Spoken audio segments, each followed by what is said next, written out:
Bom, vamos voltar a falar da tragédia ocorrida ontem aqui em São Paulo, né? Após o incêndio que derrubou um prédio lá na região central da cidade. Os bombeiros continuam trabalhando, né, nas buscas nos escombros desse prédio. Quem passou o dia lá no Largo do Paissandu e atualiza pra gente as últimas informações é o repórter Fernando Martins. Fala, Fernando.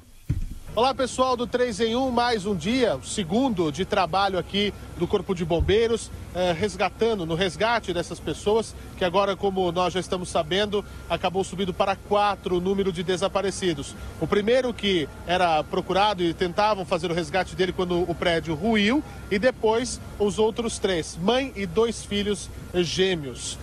A questão que mais nós chamamos a atenção no 3 em 1 é justamente sobre o fato desse jogo de empurra político. A prefeitura diz que sabia das condições do prédio, que o laudo diz que não havia hidrantes, não havia extintores, enfim, era uma ocupação.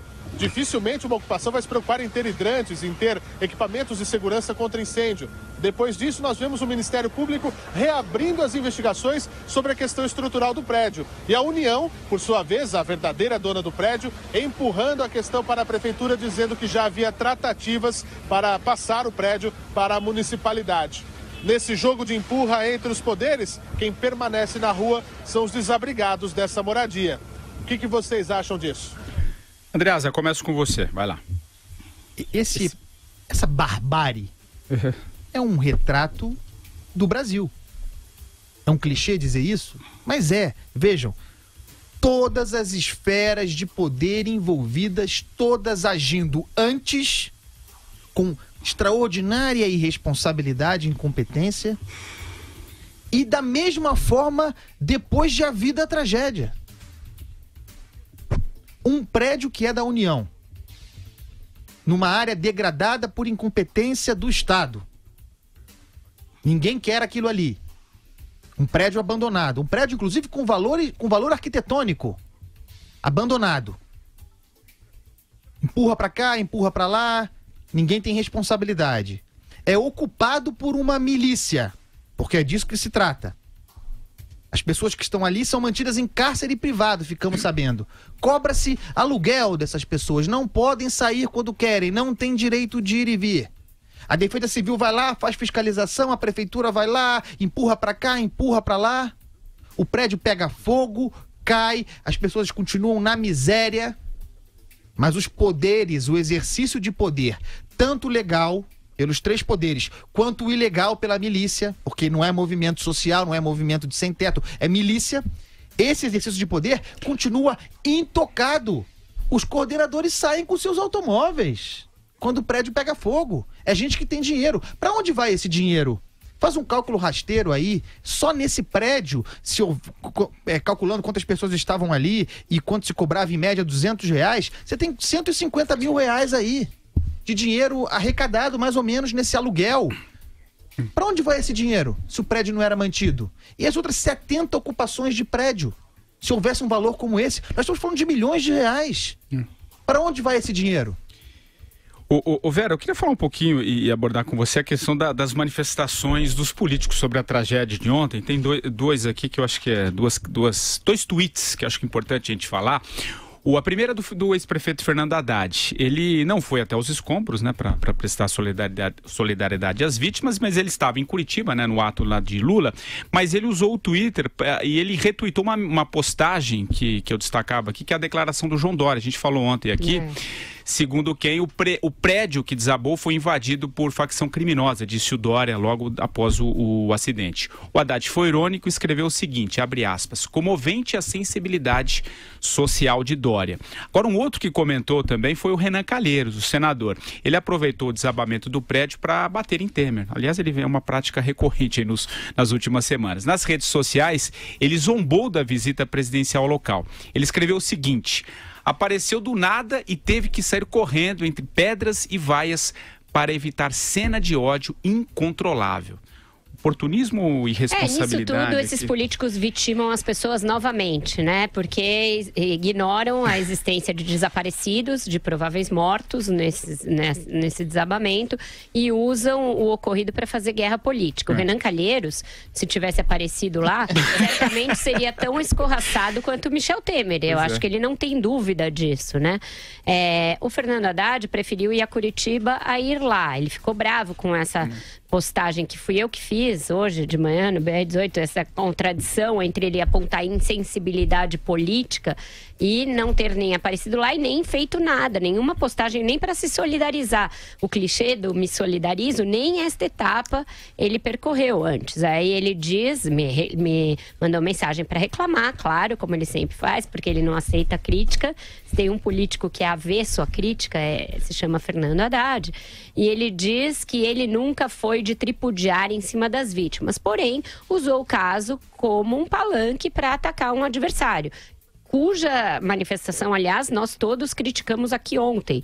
Então ele ainda diz, não precisa proteger o Dória, ele é grandinho para se proteger sozinho, como se eu estivesse protegendo o Dória, sendo que nós atacamos aqui a manifestação do Dória. Escrevi sobre isso na coluna, não preciso do ex-prefeito Fernando Haddad como ombudsman do meu trabalho. Acho que ele não está qualificado para essa função, assim como os eleitores de São Paulo acharam que ele não estava qualificado para de prefeito da cidade. Então, respondo aqui de público as mensagens que o prefeito me mandou em privado. Passou para tu. E aí, Patrick, ele agora, depois de tudo feito da viola em cacos, já faz um novo tweet. Então atualiza aí. Ele diz assim, uma luz no fim do túnel para imóveis vazios e degradados. Sabe qual é? Um artigo de 2016 celebrando a política da nossa gestão. A luz no fim do túnel é ele, Fernando Haddad. Acontece que em 2013 eram 42 os imóveis no centro nessa situação de abandono. Hoje são 70. Houve um boom de invasões deste tipo a imóveis abandonados no centro de São Paulo, na esperança de furar uma fila para cadastramento na própria prefeitura. As pessoas invadiam para furar a fila e passar na frente na obtenção de habitação popular. Uma forma de chantagem que esses movimentos fazem. E que havia uma certa acolhida na política da gestão anterior. A atual é melhor? Não, não é melhor. Vimos. Eles deixaram as pessoas ficarem num imóvel cujas fotos já mostram que não havia condição de ser habitado. Então, é um crime com vários responsáveis e ninguém querendo assumir a responsabilidade. Marcelo Madureira. É o famoso não fui eu, né? Essa pichação que tem aqui pelo Rio de Janeiro, né? Você vê, eu não tenho tanto a contribuir já, o Andreas e a Vera foram perfeitos. Eu só quero sublinhar, em função do que eu já disse ontem, mas você vê, teve a Defesa Civil, teve o município, né, a prefeitura, teve a União proprietária do imóvel que devia zelar pelo bom estado do patrimônio público e não o fez, né? Você teve a exploração, né, do próprio da União por uma, digamos, uma quadrilha de milícia ou, enfim, alguma coisa absolutamente marginal, né?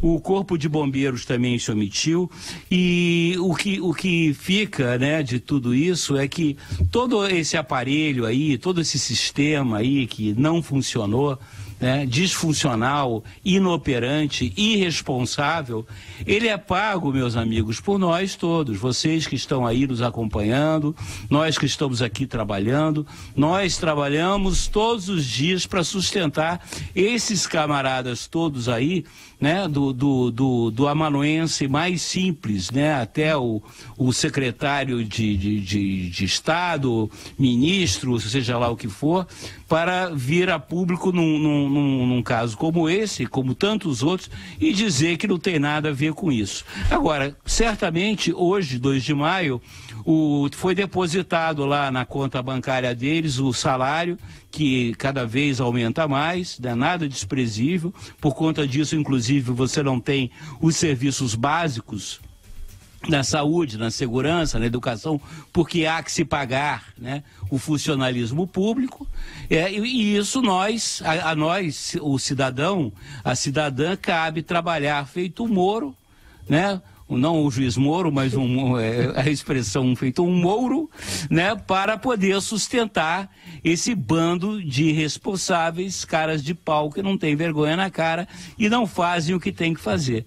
Porque não sabem, porque não querem, entendeu? Isso, esse é o nosso karma. Andreasa, vai lá. O Fernando Haddad está mordidinho porque esse tipo de ocupação criminosa compunha, e ele achava virtuosa, compunha sua política pública para habitação. Ele é um dos responsáveis pelo crescimento dessa política pública. Ele se associou a isso. Ele é complacente com esse tipo de acusação. Isso era política pública apoiada pela prefeitura do senhor Fernando Haddad. E aí, meu senhor, o prédio caiu, né?